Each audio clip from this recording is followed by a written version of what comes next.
తెలంగాణలో రాజకీయం విగ్రహాల చుట్టూ తిరుగుతోంది. ప్రజా సమస్యలు పక్కన పెట్టి రేవంత్ సర్కార్ విగ్రహాల చుట్టూ ప్రదక్షిణలు చేస్తూ విపక్షాలను కూడా తనతో పాటే తిప్పుకుంటోంది. ఆగస్టు 15 నాటికి 2 లక్షల లోపు రుణమాఫీ చేస్తానన్న సీఎం రేవంత్ ఇచ్చిన మాటను నిలబెట్టుకున్నారు.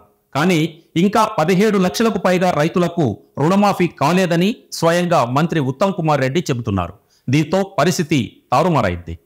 కొంతమంది రైతులకే ప్రభుత్వం రుణమాఫీ చేయడంతో స్వయంగా రైతులే బయటికి వచ్చి ధర్నాలు, రాస్తారోకోలు చేస్తున్నారు. దీంతో విషయం పెద్దదైంది. ఇదే అదునుగా భావించిన బీఆర్ఎస్, బీజేపీ నాయకులు విమర్శలు గుప్పించడంతో విధిలేని పరిస్థితిలో ఉత్తమ్ కుమార్ రెడ్డి జరిగిన వాస్తవాన్ని చెప్పేశారు.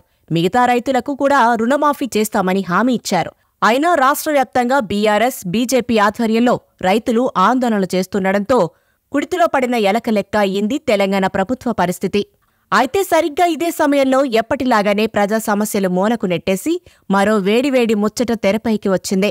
రుణమాఫీ టాపిక్ నుంచి జనం దృష్టిని మరల్చేందుకు రాష్ట్రంలో విగ్రహాల రాజకీయం పేరుతో కుంపటి రగిలించింది రేవంత్ సర్కార్.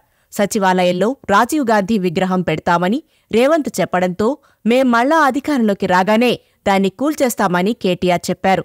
ఆ వెంటనే ముట్టుకోండి చూద్దాం అంటూ రేవంత్ సవాల్ విసిరాడు. దీంతో ఈ రెండు పార్టీల మధ్య మాటల యుద్ధం నడుస్తోంది. అదే సమయంలో తెలంగాణ తల్లి విగ్రహం ఏర్పాటుకు రేవంత్ రెడ్డి స్థలం పరిశీలన చేయడంతో ప్రజల చూపు అటువైపు మళ్లింది. అదే సమయంలో శంషాబాద్ ఎయిర్పోర్టుకు ప్రస్తుతం ఉన్న రాజీవ్ గాంధీ ఇంటర్నేషనల్ విమానాశ్రయం పేరును తొలగించి పివి నరసింహరావు పేరు పెడతామని కేటీఆర్ ప్రగల్భాలు పలికారు. అయితే గత 9.5 ఏళ్లుగా కేసీఆర్ ఏం చేశారని జనం ఫైర్ అవుతున్నారు.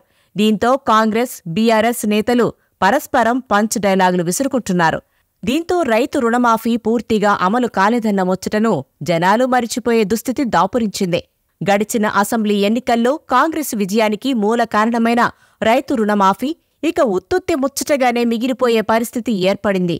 కానీ ఈ అంశాన్ని సీరియస్గా తీసుకున్న బీఆర్ఎస్ రుణమాఫీ హామీతోనే మన విజయానికి కాంగ్రెస్ గండికొట్టిందని రాబోయే రోజుల్లో భారీ ఎత్తున నిరసనలకు ప్లాన్ చేస్తోంది.